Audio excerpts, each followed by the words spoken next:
নমস্কাৰ বন্ধু, আপোনালোকে চাবলৈ আৰম্ভ কৰিছে এনি ভিউ আৰু ষ্টুডিঅ'ত মই শৰৎ গায়ন আৰু লৈ আহিছোঁ আজিৰ দিনটোৰ এক গুৰুত্বপূৰ্ণ খবৰ। সমাগত 2024 নিৰ্বাচন 9 এপ্ৰিল অনুষ্ঠিত হ'ব 2024 বিধানসভা নিৰ্বাচন আৰু যিমানে ওচৰ চাপিছে সিমানে কিন্তু যি আকৰ্ষণীয় হৈ পৰিছে নিৰ্বাচনৰ এই যি যুঁজ।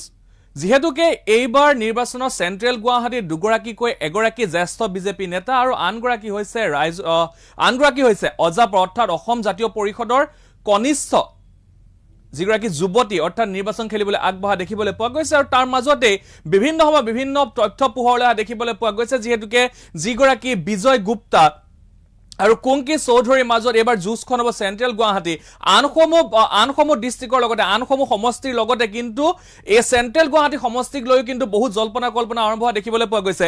কিয়নো যিহেতু সকলোৱে বিচাৰিছে এগৰাকী অসমীয়া যুৱতীয়ে এইবাৰ নিৰ্বাচনত জয়লাভ কৰক, কিয়নো যিগৰাকী বিজয় গুপ্তা সেইগৰাকী বিজয় গুপ্তাৰ বিষয়ে ক'ব লাগিব। যিগৰাকী বিজয় গুপ্তা সেই বিজয় গুপ্তাৰ মুখত কিন্তু অসমীয়া কথাটো ভালকে নুফুটে। যদি আপোনালোকে ভিডিঅ'সমূহ চাই বা যদি আপোনালোকে পূৰ্বৰ যদি আপোনালোকে বিজয় কুমাৰ গুপ্তা সংবাদ মাধ্যমৰ আগত কোৱা যদি সেই কথাসমূহ আপোনালোকে যদি চায় তেতিয়া আপোনালোকে ভালদৰে অনুমান কৰিব পাৰিব যে বিজয় গুপ্তাই কিমান ভালকৈ অসমীয়া ক'ব জানে। নিজক খিলঞ্জীয়া বুলি কৈছে, কিন্তু খিলঞ্জীয়া বুলি কোৱা ব্যক্তিগৰাকীয়ে কিন্তু অসমীয়া ভাষাটোকে ভালকে ক'ব নাজানে। আৰু তাৰ বিপৰীতে কিন্তু এগৰাকী মেধাৱী যুৱতী কুংকি চৌধুৰী যিগৰাকী যুৱতীয়ে চেণ্ট্ৰেল গুৱাহাটীৰ পৰা নিৰ্বাচন খেলিবলৈ আগবাঢ়িছে আৰু তাৰ মাজতে কিন্তু এতিয়া যিহেতুকে প্ৰায় চেণ্ট্ৰেল গুৱাহাটী বহু সংখ্যক প্ৰায় 1.5 লাখৰ ওপৰত তাত ভোটাৰ আছে। সেই সময়ত কিন্তু আটাইতকৈ আকৰ্ষণীয় হৈ পৰিছে যে সেইসকল লোকে কাক বিচাৰিব, যি কুংকি চৌধুৰীক বিচাৰিব নে বিজয় কুমাৰ গুপ্তাক বিচাৰিব। যিহেতুকে বৰ্তমান সময়ত যে চাবলৈ যাওঁ বাকীসমূহ ধৰি লওক দিছপুৰত মীৰা বৰঠাকুৰ প্ৰদ্যুৎ বৰদলৈ যুঁজখন হ'ব, সমান্তৰালকৈ যদি জালুকবাৰী চাওঁ জালুকবাৰীটো হিমন্ত বিশ্ব শৰ্মা, কিন্তু তাৰ মাজতে কিন্তু চেণ্ট্ৰেল গুৱাহাটীৰ যি সিটটো যিটো বিধানসভাৰ সিট সেই বিধানসভাৰ সিটক লৈ কিন্তু বৰ্তমান আকৰ্ষণীয় হৈ পৰিছে যুঁজখন। আমি সমগ্ৰ খবৰ জনাবলৈ চেষ্টা কৰিছো এনিভিউ দৰ্শকক আমি জনাবলৈ চেষ্টা কৰিছো। যিহেতুকে নিৰ্বাচন আহি পাইছে অৰ্থাৎ পদূলিৰ মুখত নিৰ্বাচন বুলি ক'ব লাগিব। যিহেতুকে আৰু কেইটামান দিন আছে অৰ্থাৎ 9 এপ্ৰিলত নিৰ্বাচন।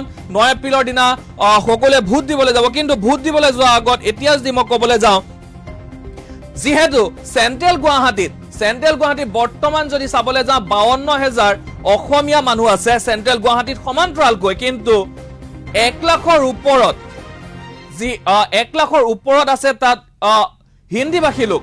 মই যদি সম্পূৰ্ণ হিচাপটো যদি আপোনালোকক ক'বলৈ যাওঁ চেণ্ট্ৰেল গুৱাহাটীত বৰ্তমান বেংগলী ভোটাৰ্ছ আছে 67,000, হিন্দীভাষী আছে 66,000, অসমীয়া আছে 43,000, সমান্তৰালকৈ কাৰ্বি বড়ো আৰু ৰাভা আছে 10,000, নেপালী ভোটাৰ্ছ আছে 10,000। গতিকে যদি চেণ্ট্ৰেল গুৱাহাটী আমি চাবলৈ যাওঁ বিজেপিৰ পৰা যিগৰাকী প্ৰাৰ্থীক প্ৰদান কৰা হৈছে বিজয় কুমাৰ গুপ্তা, সেই বিজয় কুমাৰ গুপ্তা আৰু কুংকি চৌধুৰীৰ মাজত যে এইবাৰ নিৰ্বাচনৰ এই যুঁজখন হ'ব কিন্তু সেয়া প্ৰায় সম্পূৰ্ণ নিশ্চিত হৈ পৰিছে। যিহেতুকে নিৰ্বাচন যিমানে চমু চাপি আহিছে কিন্তু সিমানে কিন্তু কুংকি চৌধুৰী হওক বা যি বিজয় কুমাৰ গুপ্তা সেইসকলে কিন্তু এক প্ৰকাৰ নিৰ্বাচনৰ যি ৰণনীতি সেই প্ৰস্তুত কৰা দেখিবলৈ পোৱা গৈছে। যিহেতুকে মনোনয়ন দাখিলৰ দিনা দেখিবলৈ পোৱা গৈছিলে কুংকি চৌধুৰীয়ে কোনো ধৰণৰ যিহেতুকে যি নিয়ম বনাই দিয়া হৈছিলে নিৰ্বাচন আয়োগৰ পৰা নিয়ম বনাই দিয়া হৈছিলে যে ট্ৰেফিক আইন মানি চলিব লাগিব, সেইসমূহ মানি চলি কোনো ধৰণৰ মানুহ লৈ নোযোৱাকে দুজনমান মানুহ লগত লৈ সমদল কৰি নোযোৱাকে দুজনমান মানুহ লগত লৈ গৈ মনোনয়ন দাখিল কৰিছিলে। কিন্তু তাৰ বিপৰীতে যিগৰাকী বিজয় কুমাৰ গুপ্তা সেইগৰাকী বিজয় কুমাৰ গুপ্তাই কিন্তু বহু সংখ্যক লোকক লগত লৈ যি মনোনয়ন পত্ৰ দাখিল কৰিবলৈ যোৱা দেখিবলৈ পোৱা গৈছিলে।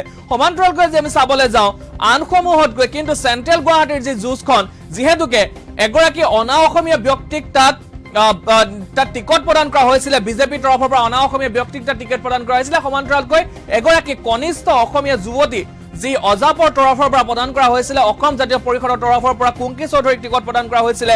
সমান্তৰালকৈ যিহেতুকে ইয়াৰ পূৰ্বেও কিন্তু এনেধৰণে বিজেপিয়ে বহু অনা অসমীয়া লোকক টিকট প্ৰদান কৰিছিলে, যদি ক'বলৈ যাওঁ অশোক সিংহলা টিকট প্ৰদান কৰিছিলে। কিন্তু এতিয়া ডাঙৰ কথা হৈছে যে যিহেতুকে এইবাৰ বিজয় কুমাৰ গুপ্তা যিগৰাকী ব্যক্তিয়ে কিন্তু অসমীয়া ভাষাটো শুদ্ধকে ক'ব নাজানে, অসমীয়া ভাষাও কওঁতে তেখেতৰ অসমীয়া ভাষা স্পষ্ট নহয়, কিন্তু সেইগৰাকী ব্যক্তিয়ে কিন্তু এতিয়া সংবাদ মাধ্যমৰ আগত ফুট জহি মৰা দেখিবলৈ পোৱা গৈছে। তেখেত খিলঞ্জীয়া অসমীয়া, কিন্তু যিহেতুকে এতিয়া সমাগত 9 এপ্ৰিলৰ পৰা 9 এপ্ৰিলৰ দিনা ভোট গ্ৰহণ আৰম্ভ হ'ব, কিন্তু সেইদিনাহে স্পষ্ট হ'ব যে চেণ্ট্ৰেল গুৱাহাটীৰ লোকে কাক বিচাৰে, এগৰাকী অসমীয়া যুৱতীক বিচাৰে নে এগৰাকী অনা অসমীয়া যুৱতীক বিচাৰে, সেয়া কিন্তু সময়তহে লক্ষণীয় হ'ব।